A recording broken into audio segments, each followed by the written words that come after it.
Hey guys, welcome back to Under the Radar Books. I'm Brittany and today I want to do my segment Check This Out, which involves all the books that I have checked out from the library right now. And I'm happy to say a couple other booktubers have adopted this idea and done it on their channel as well, which is so great because I think it is wonderful seeing fellow booktubers use their local libraries. I think it's so important. So if anybody else would like to continue with this segment, just leave me a comment down below and I'm more than happy to spread the library love. So the books that I'm going to talk about right now, some of them I already mentioned in my February TBR, which I will link down below. And so if you want to see a little bit more of what I have checked out, I didn't want to be too repetitive, so there are some more in that one as well. But these are all the ones that I haven't talked about yet. And I'm hoping to get to as many as I can, but you know, whatever permits, we will see. So recently I have been going to the library quite a bit. I think it's just because it's been kind of a rough couple weeks and it kind of is my place of solace, and every time I go it's impossible not to leave with something, and so even when I go there just to read or be surrounded by the books, I always leave with a couple books, you know. And I guess the good thing is that it's all free and I'm supporting my library, so that's great. So anyways, let's get started on all the books. So the first one I want to show you guys is this amazing edition of Alice's Adventures in Wonderland, the 150th anniversary edition, and it's illustrated by Salvador Dali. And it is so absolutely stunning. I'm really hoping to reread this in this edition because I just think it is so pretty. And the illustrations are just absolutely stunning. And I would love to see how they correlate with the storyline. So I'm really hoping to get to this one. Next up, I have Nailbiter Volume 1, and I think I saw this on Brooke's channel over on Brooke Lee, I want to say. Oh my gosh. Yeah, I'm pretty sure I saw it on Brooke's channel. And I think it's about a town that produces serial killers, so it's definitely a horror graphic novel, which you guys know I like, and it seems really dark, and I'm hoping to pick it up. Next is The Gun by Fuminori Nakamura, and it is translated from Japanese by Allison Markin Powell. And I heard about this on the Book Riot podcast. It is a new release. It just came out last month, I want to say. And it is about a young man who finds a dead body underneath an overpass of a freeway, and laying next to the man is a gun. And he decides to take the gun for himself. And guns are illegal where he lives, and so he kind of starts spiraling and almost like losing his mind a little bit because of that he's in possession of this gun, because most likely the body that was found, it would have been ruled as a suicide, but now because he has taken the weapon, they're going to assume that it was a homicide. So he kind of starts freaking out, I think, that he's going to get caught for this crime that he didn't commit, but also at the same time he starts feeling temptation to actually use the gun. So it just sounds really dark, like a psychological thriller, and I'm really trying to read a lot more translated fiction, so I'm hoping to get to this one. It's very short, so, you know, I'm hoping to pick it up soon.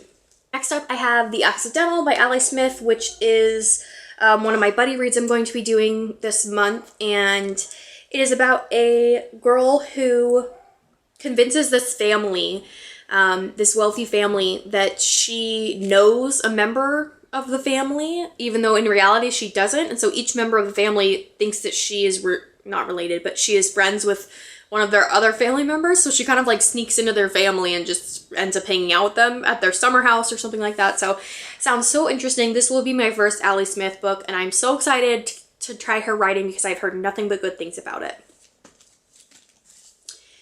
Next up, I stumbled across Just Mercy, A Story of Justice and Redemption by Bryan Stevenson. And I saw this on Rincey's channel, Rincey Reads, and she read it recently. I think she's read it a couple times, and it just sounds so interesting. I'm trying to read a lot more nonfiction. I know that it explores the justice system in the United States and a lot of the flaws that it has, and it just sounds really riveting. Next up, I stumbled across this beautiful book, The Bread We Eat in Dreams by Catherynne and Valente. It's just gorgeous, the cover and the back and everything. I've never even seen this before, but it is a collection of short stories and poems she always does things that are related to fairy tales and kind of whimsical, and so I believe these are along the same vein. I'm super, super excited to get to these ones and to read more by Catherynne. Next up, I grabbed Slaughterhouse 5 by Vonnegut, which I have never read before. I've seen quite a few people talk about it on BookTube, and I've heard this is a really good place to start with Vonnegut. So I don't know if I'll be able to get to it this time that I have it checked out, but I was hoping maybe if it was on my shelves, I would maybe be more apt to pick it up. Next, I grabbed Shine, Shine, Shine by Lydia Netzer, and I heard about this on Elena's channel, Elena Reads Books, and Mercedes at Mercy's Bookish Musings. They both read this recently and they really, really liked it. I think that it's magical realism. I know that it follows two kids who are best friends when they're little, and I believe they fall in love as they grow up, and it follows their story, and it just sounds really quirky, and I know that they both really enjoyed it, so I'm very excited to get to this one. Next up, I grabbed The Lottery by Shirley Jackson. I have read The Haunting of Hill House and We Have Always Lived in the Castle, but I've never read any of her short fiction, so I'm very excited to get to this. I've heard that some of her short stories are very, very creepy and unsettling, and I can't wait for that. Next up, I have another short story collection. It is Diving Bells by Lucy Wood, and I've heard a lot about this from various places. I've seen it on a couple of people's channels, and also it was mentioned in a podcast I listened to recently.